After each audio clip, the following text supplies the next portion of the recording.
Hey everybody, Jay Schlansky here from the Fifth Trooper Network. I just want to take a moment to thank you for checking out this show. Did you know that over at thefifthtrooper.com we have tons of other content, including blogs, other podcasts, all kinds of stuff.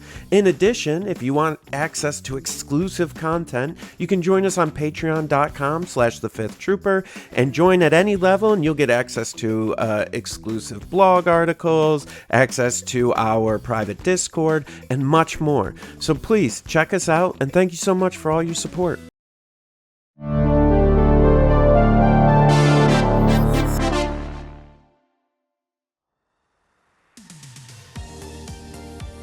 Welcome to the Notorious Scoundrels, a Star Wars Legion podcast bringing you the latest news, general perspective, and competitive discussion. Hello and welcome back to the Notorious Scoundrels podcast. I'm Colin here with Mike. Hey, how you doing? Good. You know, I'm okay.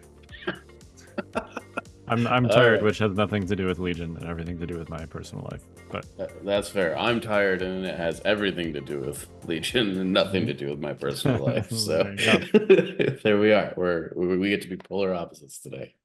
Yeah. So Atlantic City Open was this weekend. It was. Team tournament. It was a good time. We definitely can chat about that a bit. I would love to talk about it more than a bit. I'd love to talk about it a lot. A lot. Well, we don't get many team tournaments in Legion. That's very fair. There's the European Team Championships, which has only actually involved Legion once. So far, there is Atlantic City Open now, which has happened once. And then there's the ATC, which is American Team Championships, I think. Mm-hmm. And that will also, for the first time, be hosting Legion. So, and of course, there's the Avon-based team leg, but that is on TTS. That's been kind of the premier team tournament up until this point, but obviously not a convention/real-life team tournament. So, this is kind of the first year that we've had actual, like, in-person Legion team tournaments. So I think it's cool. I think it's a cool idea for a format, and I'm definitely curious to hear more about how it went, more about the format, more about everything. So how does this even work with the concept of a team tournament, at least at Atlantic City Open? Yeah, so the way that it worked in Atlantic City was they were teams of 3. So me, Sam, and Josh put together a team, and there's not a ton of restrictions, but the two main ones are everybody's got to play a different faction, and you can't take duplicate named heroes, which it is like not that big a deal because people can't play the same factions, but like you can't take Empire Boba Fett and Rebel Boba Fett, right? So any hero that like crosses faction lines is essentially, there's some limitations there, like R2 or whatever. Yep. Chewy, yes, yeah. So I guess the cool way that it like pairings worked was you bid as a team in like a team. There's like a team turn 0 and then like a turn 0 in each individual game. Okay. So during like the team turn 0, your cumulative team bid is gauged against your opponent's cumulative team bid. This is like your lists collectively of what their bid is. Yeah, so like I think Josh had like a bid of 15, Sam had a bid of 14, and I was playing Republic, so I had a bid of 0. Right. So did Sam and Josh bid that high specifically to juice this team bid situation? We did, and we had the bid literally every match. So 29 turned out to be probably twice what we needed.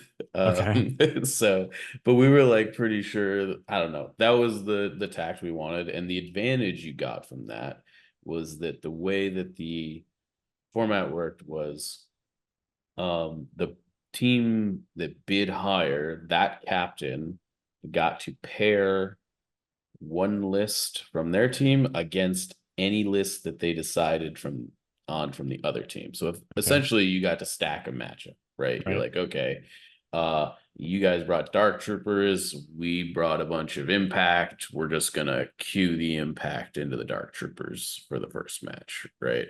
Yep. Or just something similar, right? You take the best matchup, or you've got a game plan and you go with it. Then the next thing that happens is the team that didn't win the bid gets to pick the table for that matchup. So you're assigned 3 tables as part of like the match. And the second team picks the table that the pairings for the first game is going to happen on. And then once that occurs, the team that lost the bid then basically gets to pair the last 2 matches. And that like they pick the next set that plays each other, which also determines the last set. Right, because you only have one match remaining. left, basically. Yeah, exactly. And then the team that won the bid gets to pick the tables for those 2 matchups. Okay. In practice, bidding kind of we sort of wish we bid less, because I think it was more powerful to do the second thing than the first. Like queuing into a single match and like determining one match was good, but kind of determining for sure 2 matches at once was almost seemed a little stronger in practice. I don't know. It was kind of like weird conceptually how that ended up going, and I could definitely see it potentially changing like a little bit in the future. Like maybe if you bid, you could choose to be the first pair or the second pair as opposed to always being the first pair sort of situation. Sort of like when you win the bid in a normal game, like you can pick red or blue. You can pick red or blue. Yeah. You can't pick the tiebreak, unfortunately, because that's not attached to either. But yeah. Yeah. In right. Yeah, that makes the most sense to me, is to let the bid pick, basically. Yeah. So it was a cool, interesting. It definitely, I think the thing about the format that was the coolest was that it allowed lists that we don't see do well a lot actually kind of perform in a setting that is not like, if you go to a solo tournament, you're first lost and your team, you're out, right? The tournament is just over for you, John. If your goal is to win, right? Right. Yeah. Whereas in a team setting, you only have to go 2-1 every round to like advance. So your team's allowed to take a loss, and you can kind of like build skews and stuff into there was a lot of airspeeders, and they actually did really well. Interesting.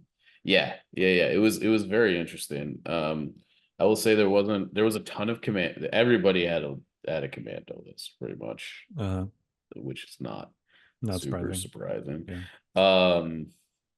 Which I have thoughts on later. I have thoughts on commandos separate from team tournaments that we could maybe chat about. Okay. Because now I have played them, I think, enough to maybe say how I really truly feel about them. But yeah, there was just like a lot of wonky lists that just could do really well. We brought double bus Luke, kind of like a Brian Bear special.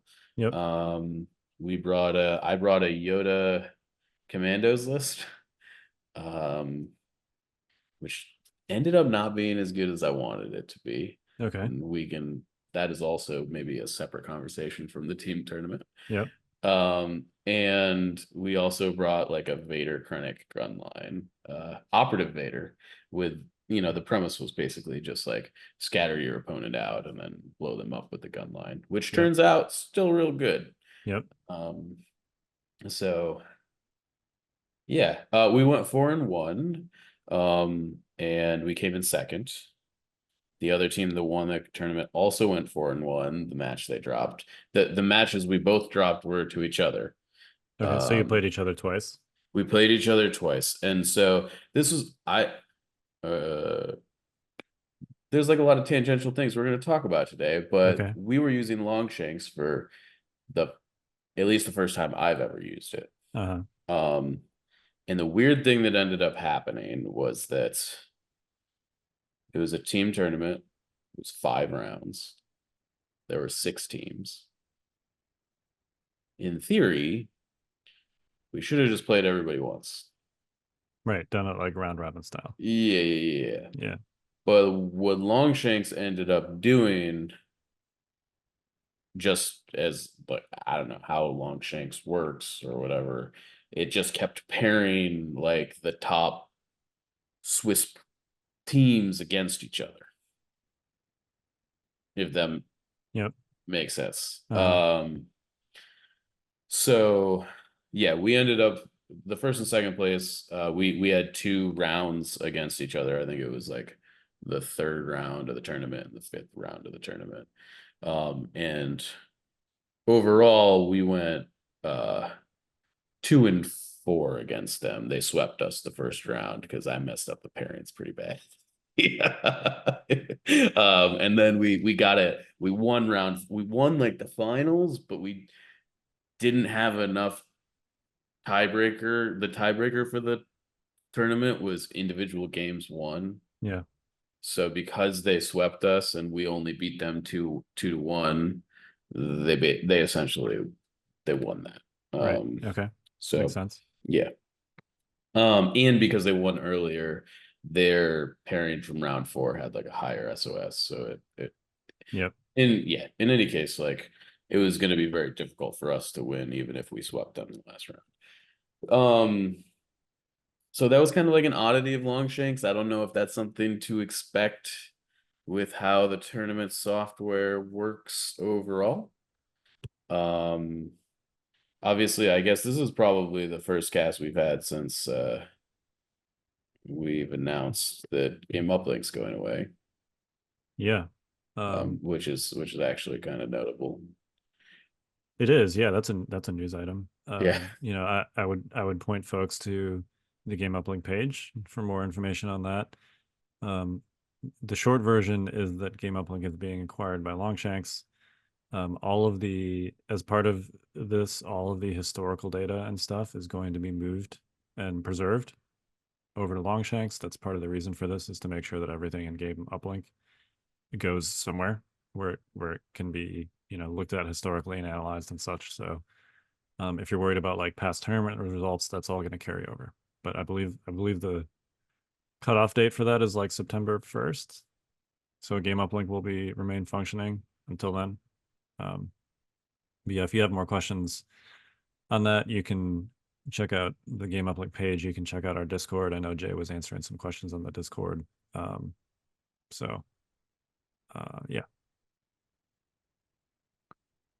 Yeah. So we use Longshanks. It's definitely like it's got some cool features for sure.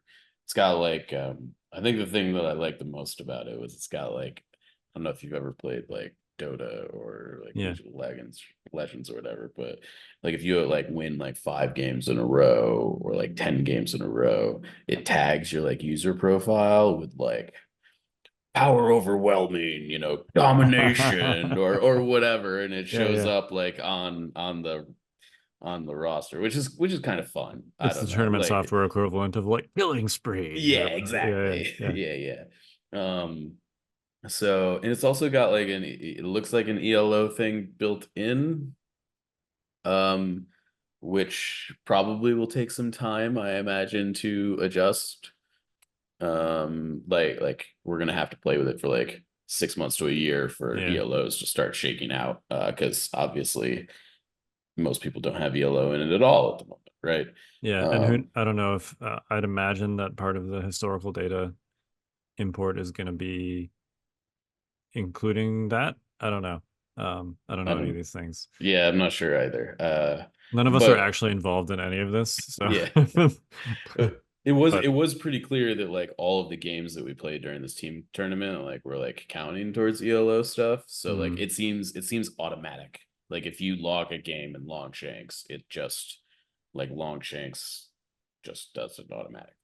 Right. It's not like the the ELO on our site, the Fifth Trooper site, which is a little more curated in that, it has to be a tournament of a certain size. It has to be like a conventional format, etc.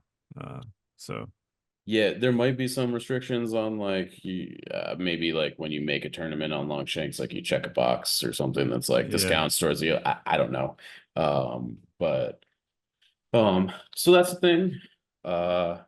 It definitely took some getting used to. It's you can see all the lists. I will say seeing the lists was actually a little easier on Longshanks than Game Uplink, just because you didn't have to scroll through 200 names. Um, but yeah, I don't know. I think as a community that'll take some getting used to, but overall, I think it'll work just fine. So that's that. The tournament itself was really fun. You know, I think a lot of people are a little bit burnt out on Solo Legion at the moment, as and like the meta's kind of stale. Yeah, we've got some new units, but nothing's like changed a ton. The new units just kind of reinforce what was already happening. That makes sense Yes. for the Yeah, most part. kinda. And I think that just like being on a team and like I don't know, celebrating with your teammates Yeah. in person. Like, look, we've played Yavin based team league before. It was Mhm. really fun. It didn't feel like that at all. You know, it was like I don't know. It's different being in person on a team than being online on a team. You know, Yep. so I think a lot of people's takeaway was that like this was the funnest Legion, at least Legion tournament to like play in for a while, just because it was unique and you got to share your success or your Yep. failure, right? Which you know, uh, maybe isn't for everybody, but I think it's something everybody should try once, just because it's cool. It's cool to be on a team. It's cool to have your buddies' backs and they have yours, and you know you lose a game, but you know the people you came with covered you, you know, so you're good. You can drop a game every once in a Yeah, it's nice to have like other people to root for in you know, I mean, clearly in a solo tournament, like you root for your friends and stuff too, but it's very different when collectively you all succeed or fail together. while. Yeah, You know, it's a different mentality, totally. which I Yeah, think is yeah, really cool. yeah.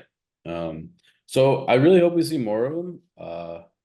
It definitely, I think, I think had it not been in Atlantic City, we would have gotten way more people to sign up. To be honest, It's not a great venue. I the venue sucks. It was on Father's Day. yeah. You know, it just there was a lot of things going on in that. I think Atlantic City's sort of got a bad rap as far as the frontline events go. Like, I don't know. I would much rather like go to LVO or you know like Cherokee or something.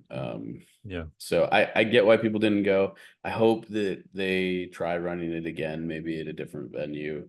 Because I do think that if enough people try it, like people will come out for that. I heard like there was just a bunch of people there that was like, yeah, I wouldn't have come if this was singles, but man, teams are just great, you know, like this Yep. is yeah. So yeah. That's cool. Well, yeah, there you go, TOs. More team tournaments.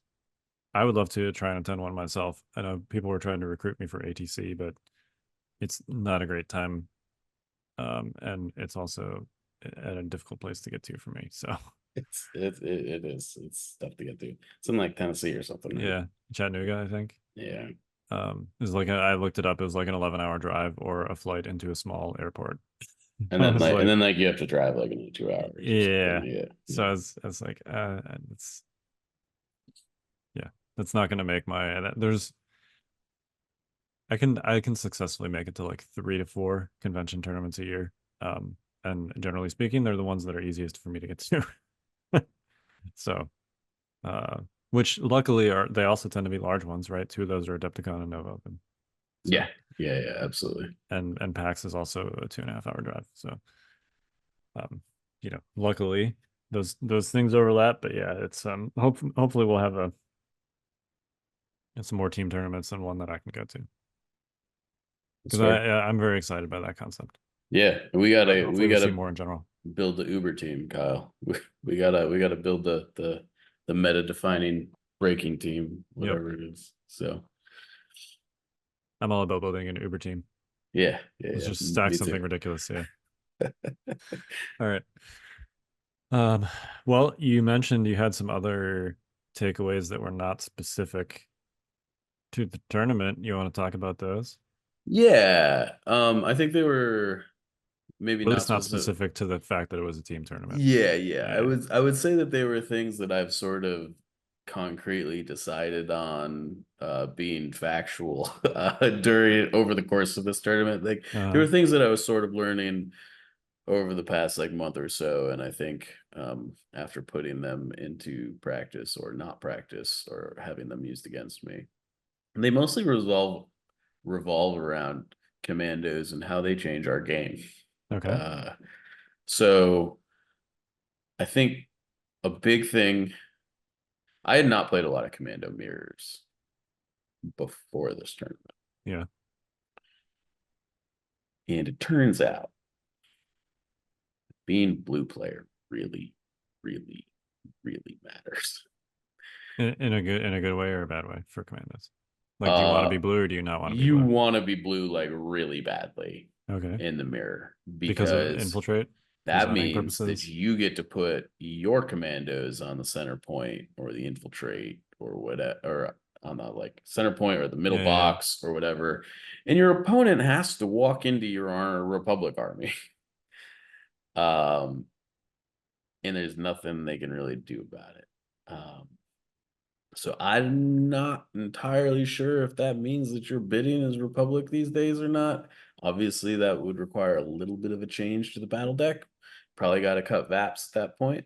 It's pretty difficult just from a points perspective to It bid as is. Republic. Republic tends to fill up pretty quick. There's not a It lot of leeway. it's definitely awkward, but it is important enough that like if you're in a commando mirror, I don't want to say you just lose because that's obviously not true. Yep. But you are heavily disadvantaged if your opponent gets to basically castle the middle of the map before the game starts. So I think be on the lookout for that. Definitely when you're going through turn 0 and you're like, man, would I rather play like intercept or hostage exchange against this commando list? And you're like, well, normally I'd rather play hostage exchange or intercept. Consider that they're blue and you are not, and they are going to start the game scoring the middle intercept point. And you're gonna have to shoot them off it, which because they're commandos is very hard to do. Yeah. Yes. Which leads me to point number 2. Well, hang on. Can we dwell on point number 1 real quick? Absolutely. Because I feel like this is a good time to kind of revisit like Infiltrate 101. This was a big discussion topic when Pathfinders first came out because, of course, Pathfinders were the first infiltrate unit. At the time, they were, even at the time, their guns were just kind of bad. You know, they're not great. If you take them in, like now they're terrible. But if like even if you take them in the context of what 2019 Legion, where like 3 to 4 hits on a dice blow was considered good, their guns were kind of blah, but they were durable and they could infiltrate, and that was like their thing, is that they could infiltrate. So when they first came out, there was a lot of discussion about how to do it, what the advantages were, things to keep in mind, and the point that you mentioned, which is that when infiltrating, being blue is great, was absolutely very much true now, or true then, and is still true now. And it's because of that zoning, right? Like the first person to drop a unit, and even if you don't have your own infiltrate unit, if you have a unit with scout or something like that, often you can still kind of hedge far enough that you can make it like more difficult for them to drop the infiltrate unit in the exact spot that they want to. So yeah, definitely. Like if you're able to hedge out people's commandos, either because they didn't deploy first or because they made a mistake and didn't deploy their commandos first or whatever, or because you're blue, right?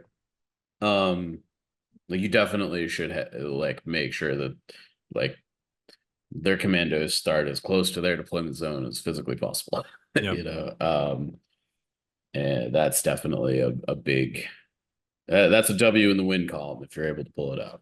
Yep. For sure. All right.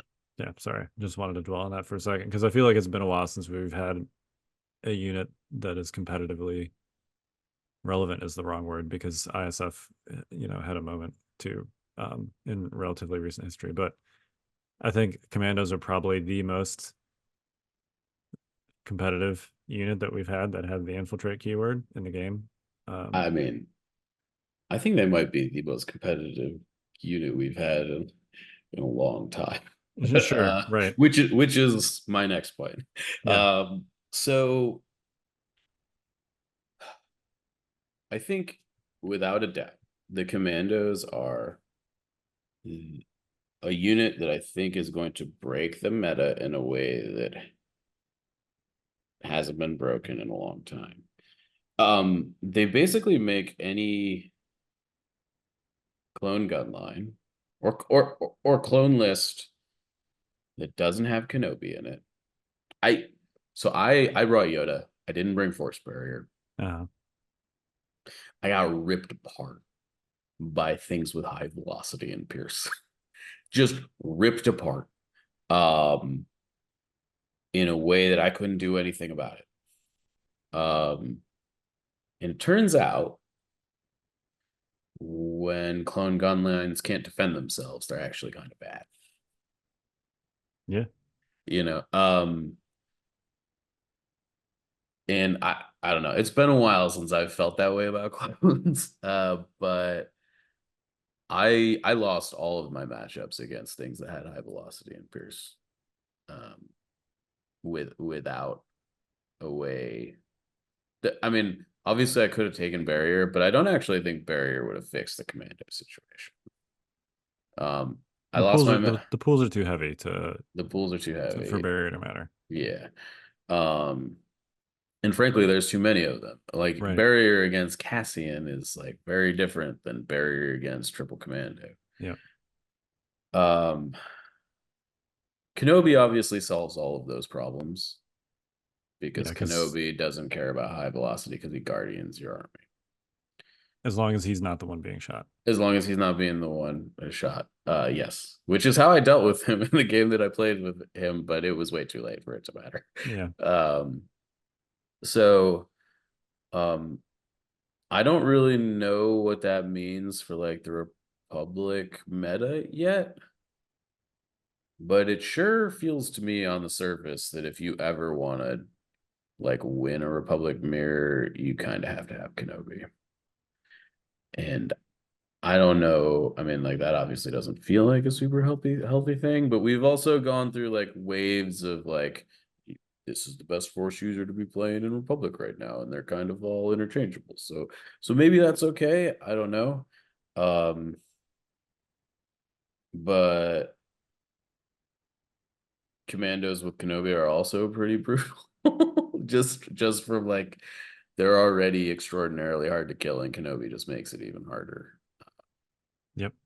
So I mean, I think when Commandos first came out, we were talking about them as sort of analogous to Ion Spiders when Ion Spiders first came out, where it's like if you were a droid list that was not running Ion Spiders and you ran up against another droid list with Ion Spiders, you were just screwed. Yeah. Because they directly countered everything that you wanted to do in a way that was more efficient than whatever you were doing.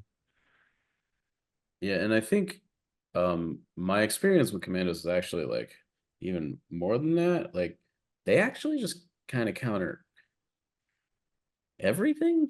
In that I played against Double Dark Trooper the last round. And suffice to say, that's probably not a great matchup for the Double Dark Troopers. But I also played against like airspeeders and buses throughout this whole tournament. There was like a lot of armor.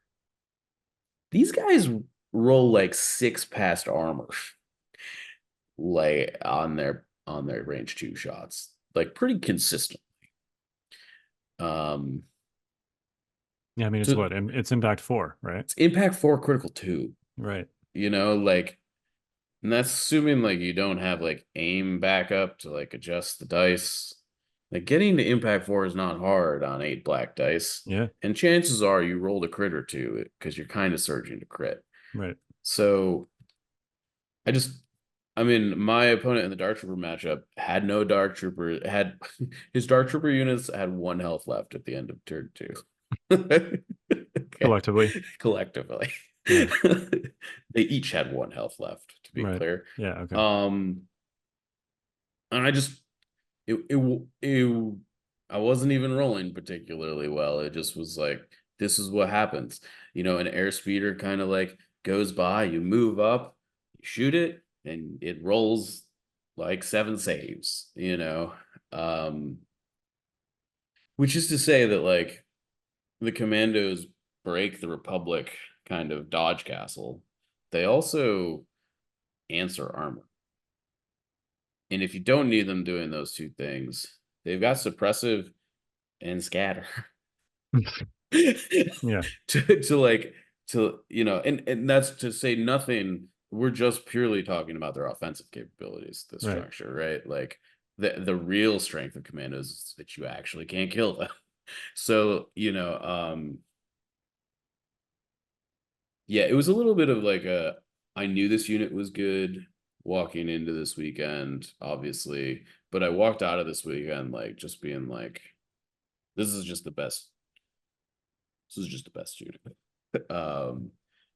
And yeah, I don't know. So we'll see. Like Bad Batch will probably change that up a little bit. But I haven't figured out. They're bad to melee, I guess. But you have to get there with melee units. You have to get there, and you also kind of have to have charge.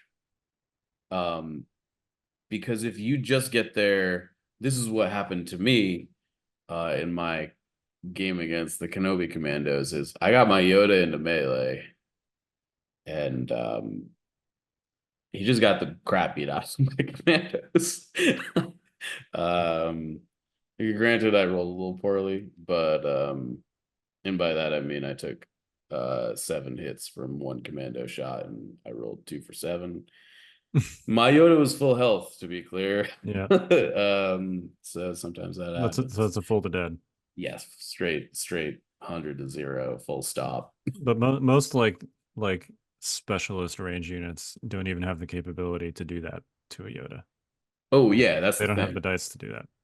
You get into like a regular clone unit, and like, if they get lucky, they're rolling like 4 to 5 hits, right?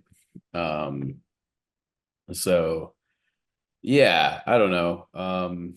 So all that is to say is that if your plan is to get in there and melee them to death, you better kill them before they get a chance to swing, because they will crack back and it will hurt.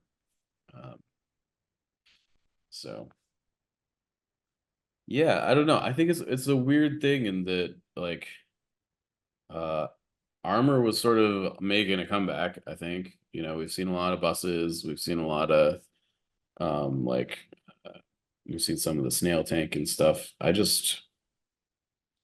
When you can like one shot a bus, basically, like not quite, but like a bus that's got 2 wounds on it cannot step close to a commando unit.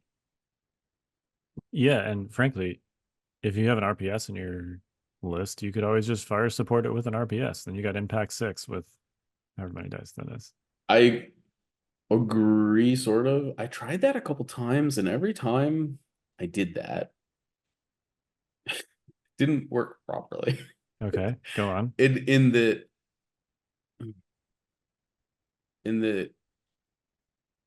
I either didn't have enough hits to impact because they were like crits, or it was like weird, like it didn't add like enough. It's just overkill. It didn't add enough impact to the pool in relation to how many dice were being added for it to really matter. Yep. If that makes sense.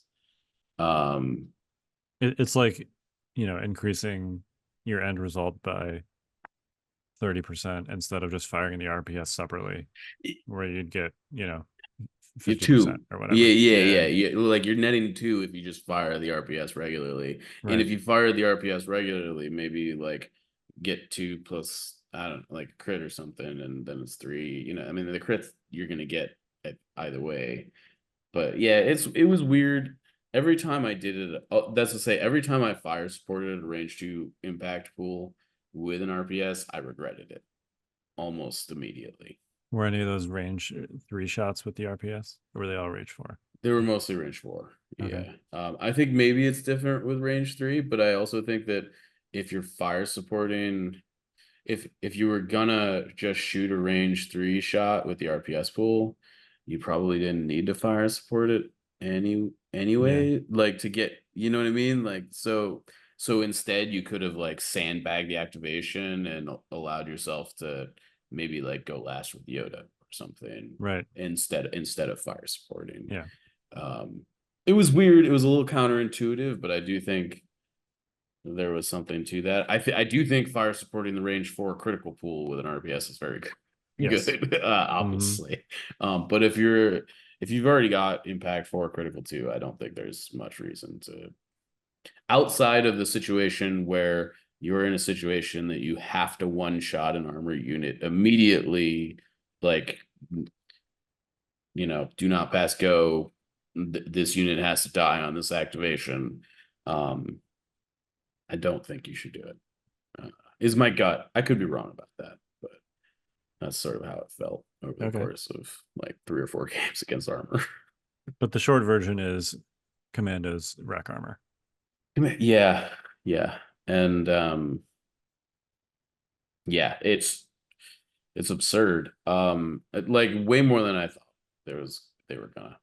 You sort of look at that pool and you're like, yeah, okay, it'll be like 4, but the amount of times it was just like 6 or 7. Like it just felt like it was always 6 or 7, pretty much. You generally have like 1 or 2 aim tokens. You always hit the 4 threshold, and you got surge crit basically. So you're picking up 1 or 2 extra almost natively. Yeah, makes sense. Yeah. So Commando's good. Not a hot take, obviously, but I do think they ended up being a lot better at those specific tasks than I had anticipated them being. So awesome. Yeah. Any other takeaways? We played against Austin's team, which was fun, and Austin decided that their pairing strategy was that he wanted a rematch against me. Okay. Because last time I beat him with Jin.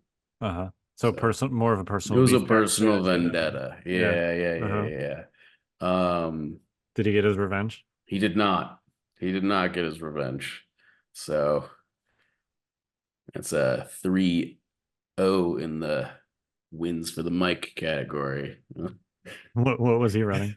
He was running Commander Vader with some range troopers. It was like Commander Vader gunline, basically. Okay. And it actually had 3 sniper strike teams in it. And I was, if Imperial snipers actually hit anything, it would have it would have actually done some damage. But again, I would pretty much put the commandos were really the only thing they could shoot, and when they did hit, I just shielded the attacks because they only ever can push 1. And then I just immediately recovered to get the shield back. Yep. And so they didn't really do much. Suffice to say. So yeah. But that was fun. I love playing against Austin. He's great. He's really good at Legion, so the games are always tense. And he's also just like a really fun opponent. So it was great to be able to battle him, particularly with a list that I felt like I wasn't as handicapped with.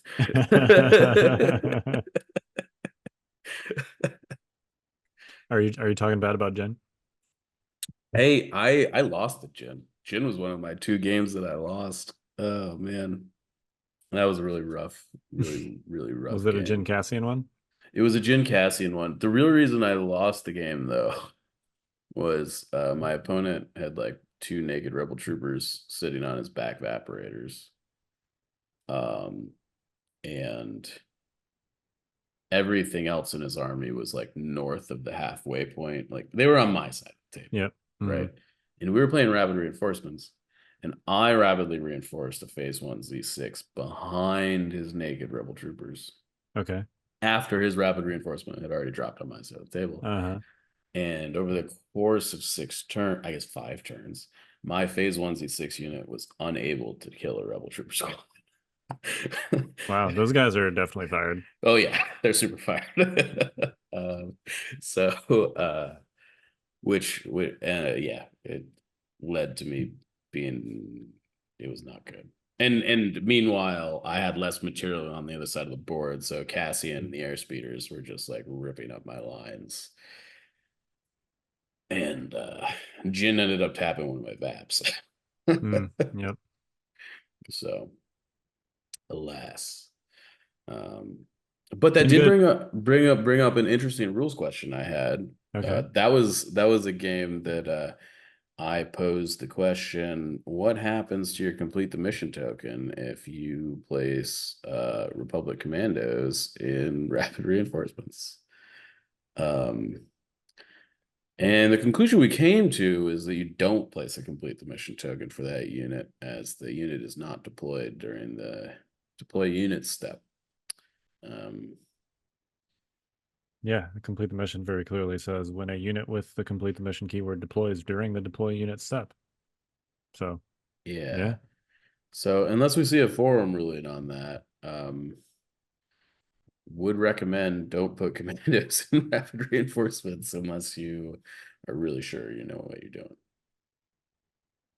Yeah. They have infiltrate anyway, so it's not a huge deal. But just I think what would you say? Today I learned moment. Yep. I definitely had never even considered the scenario until that game. But yeah, I don't know. Any other takeaways? Yeah, I don't know. Not a lot of people were playing EXT, so we didn't really get a lot of testing time. We didn't play against it at all. Because of the way that the tournament worked with like pairing us against like the highest Swiss stuff. We didn't play the team that brought EXT, so none of us got to have that fight. I will to be honest, with how my list fared against things that just defensively without barrier, it was really tough to keep my stuff alive against things with Pierce. So I don't really think that my list would have handled EXT at all. Yeah, I mean, that's still kind of the open question that everyone's asking, right? Is everyone's playing Commandos now, and people are like, well, EXT hasn't gone anywhere. EXT is still good. How do Commandos kind of solve Republic's EXT problem? And I think we asked this question either last week or the week before as well. And I'm not sure we have an answer to that yet. I will say we were talking about before the cast, because I was showing Mike my nice little work in progress shield paint in here. Nice. I'm going for the clear shields. I know people like the clear shields. I don't know. I feel like there's so much potential there's not a lot of stuff in Legion that has kind of like that quote unquote like power weapon look. Yeah. And BX droids actually have two of those things, right? They have shields potentially, and then they have the vibro swords. Yeah. And I've always thought that effect was cool. Ever since I've got an airbrush, it's gotten a lot easier to do in a way that looks good. So I'm going to paint the shields like that, with kind of like a blue lightning thing. But yeah, I think that I'm going to play experimental droids at the local tournament at the end of the month, because primarily, even though Bad Batch is going to be proxy a lot at this tournament, I think it's going to hopefully answer that question, like, because there's going to be tons of people playing Commandos. It doesn't seem like there's going to be anyone playing EXD from what I've heard, so that someone is going to be me, because somebody has to do it, right? So I'm breaking out the ion barks. Yeah, right. Somebody's going to bring like ion spiders or something, and I'm be like, come on, I'm looking for data here, don't just try and counter me. Yeah, so we'll see. I'm not 100% sold on it. I'm also at the same time painting my Commandos. my BX droids actually have I have like numerous ones painted from when they first came out, and I'm hoping that I can match. I should have just painted 3 full units at the time. It's one of those things where it's, I coulda, shoulda, woulda, right? Yeah, Like, right. But I'm hoping that I can get them to look similar enough that they're not on the table and they're clearly painted at 2 different times. But anyway, they have like it's a grayish white um scheme with other colors sprinkled in there. You know, the shields are going to be a different color. They got like the eyes and the gemstones, and then I got like a teal underlight type thing going on. mhm. Uh, but the initial like 70% of the painting process is completely identical to how I do my clones. So Okay. I can do the clones and the BX droids at the exact same time. So that's what I'm currently doing. I'm hedging. Nice. But Yeah. I mean, look, I mean, if there is a clone list that can handle it, it is definitely Kenobi Commandos, but I I don't mean, know. Kenobi not Commandos did pretty miserably against it historically, both at Worlds and at other tournaments. So I don't know how much Commandos actually change that calculus. I guess we'll find out. That's sort of the thing. What I will say is I actually think the Commandos, this is going to be weird to say, but I think they drop the average range 3+ firepower level of most Republic armies. They focus the damage as opposed to amplifying it most of the time. Yeah, it's kind of the difference between taking like a big beefy range 3 dice pool versus taking a unit that has a smaller dice pool but ignores defensive keywords, right? Yeah, yeah. And I mean, like, it's also much more consistent. Like, Yeah, it's always 4, right? right. Like, um, But the thing about EXD is they don't really none of their defensive tech really relies on defensive keywords, right? They have shields with work against basically everything except ion, which nobody takes, and they have repair. yeah. Um, and then they have impervious red saves, and that's basically your defensive tech. They don't. They can get dodges, right? They can do that with cards. They can do that with calculate, but they're not like reliant on it. You don't have any force users for barrier. You don't have any guardian. And so basically, like all of the defensive tech in an experimental droids list is not something that commandos really help you bypass. No. And I also think that the droid pools are just so big that I don't think it's out of the question that the first shot of the game is going to pop a Katarn armor almost immediately. And the honestly, like, if you can get eyes on to like a clone commando unit on turn 1, which is not that hard, I don't think, Yeah. particularly if your opponent infiltrated him. Like, Kenobi doesn't get online until like turn 2. Yep. Because he's or they didn't infiltrate their commandos, which is a win. Yep. Right.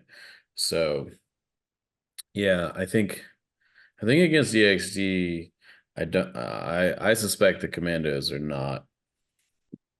not quite where it's at. Yeah. But We'll find out.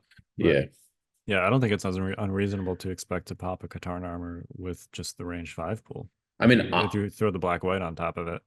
yeah, I mean, like, it's pretty easy to pop Katarn armor. Like, I popped Katarn armor into the Kenobi list as the first activation of the game with Yoda. And it was only a like 6 die pool. It was pretty reasonably comparable against a BX pool, Right. range 3. So I don't know. I don't think it's unreasonable for sure. Yeah. But anyway, I mean to find out. Somebody's got to do it, so it might as well be me. Don't And I worry, really guys. do love. He's falling on the grenade again. He's gonna play Yep. the best list in the game for our benefit Doing it for once the people. again. For the people, Mike. For the people. Yeah. Some That of the you may people have die. decided that they don't like EXT, and that's why nobody's playing it.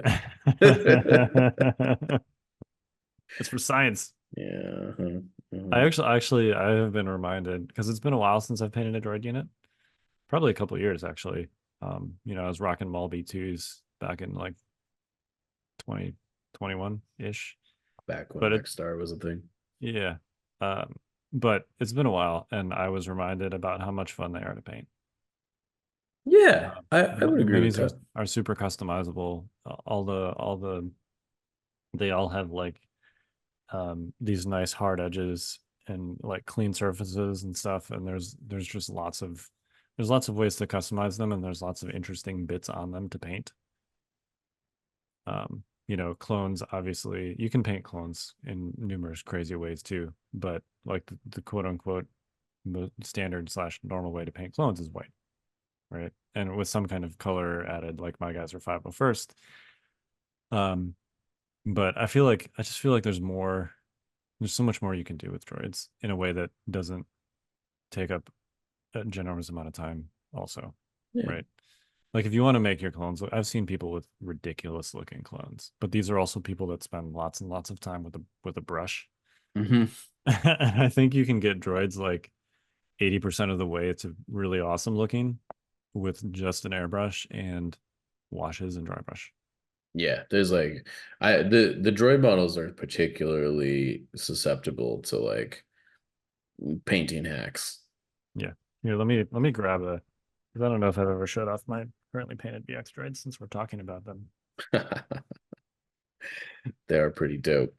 Um, yeah, I mean, I just dry brush mine. Mine are not very interesting, but Yeah, here's one of my current fully painted BX droids. But it's not like a super, the body basically it's black, gray, and white in successively more zenithal angles with the airbrush. It's Nuln Oil over it. It's a white dry brush, and then it's like a teal underspray. Not necessarily in that order. The teal underspray goes on after the gray before the white. sure. And that's it. Like I didn't do any detail painting on the body of this guy. The only detail painting I did at all on this model was the little thing on their chest, which is like Like not the gonna power source or whatever. It's their yeah, Iron Man core. yeah. I'm not gonna be able to get this camera to focus, unfortunately. No, it doesn't look like it. Um, I I think think the it's color of worse actually. the color of the model isn't helping, I think. Yeah. But like literally the only actual hand painting I did was the eyes, that little gemstone thing, and then I had to paint the gun black with a Sure. brush, and Yep. that's it. Yep. And I've actually I got like second place in some painting award with this BX unit. I'm sorry, Kyle. We don't hand out painting awards anymore. We Oh my gosh. stick everybody's name in a bucket and we pull it as a raffle. Well, when they still had those, yeah. And it's ridiculously easy, It's I don't consider myself like I'm not like an artist. I'm sorry. Let's just like put the brakes on right there. I'm not an artist. My stuff isn't painted to a high quality. Don't let him lie to you guys. His let stuff me is put it this way. beautiful. I use a lot of hacks to paint. Sure. Um, I don't do a lot of like detail brush work. So It still looks good. okay. Like way better than like 99% of everything else. Well, So I think you're getting away with it just fine. I appreciate it. I guess my point is, uh, with certain models, and droids are one of them, you can get to like an extremely high painted standard with pretty low effort.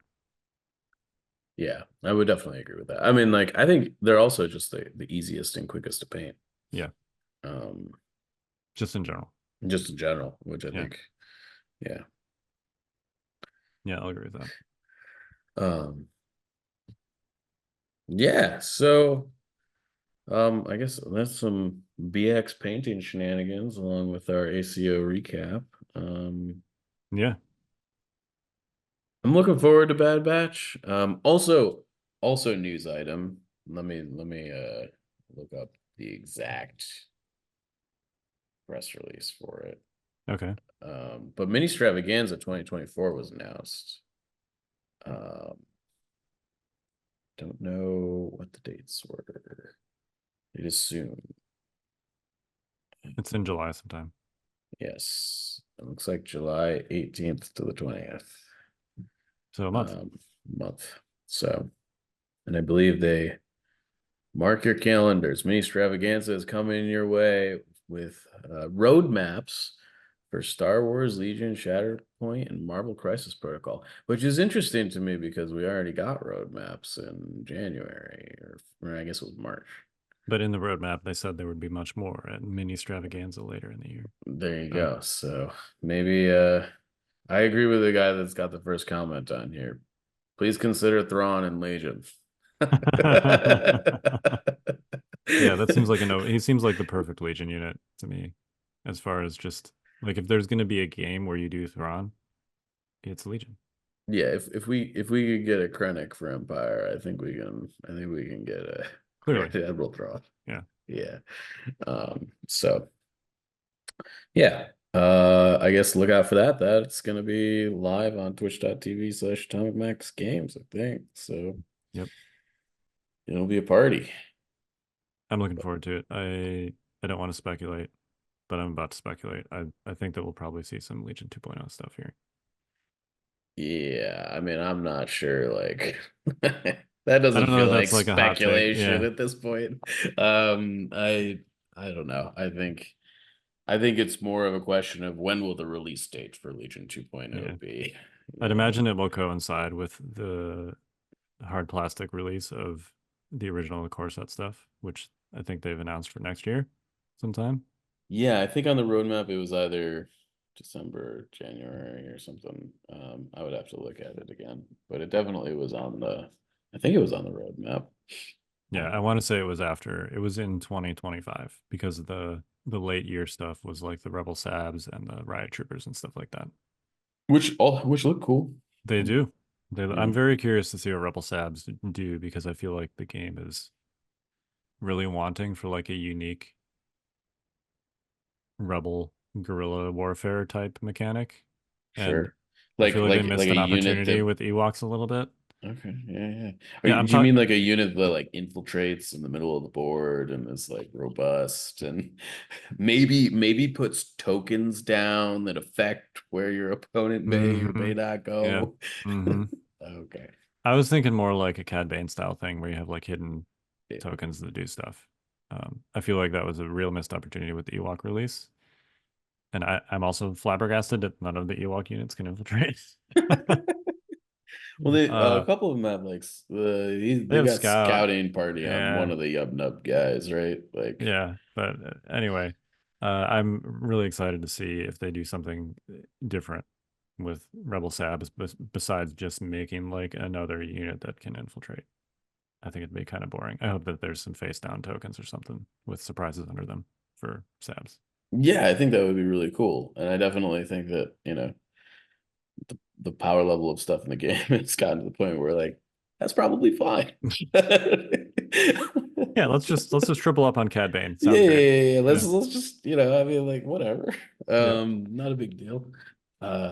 So I'm in for it. I mean, we've already broken all the rules, so we might as well go the distance at this point.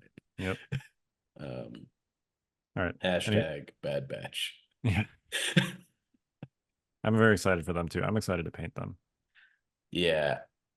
Yoda Bad Batch is gonna just be so insane. I'm ready to kill 2 units every turn for Kyle. I'm so ready for it.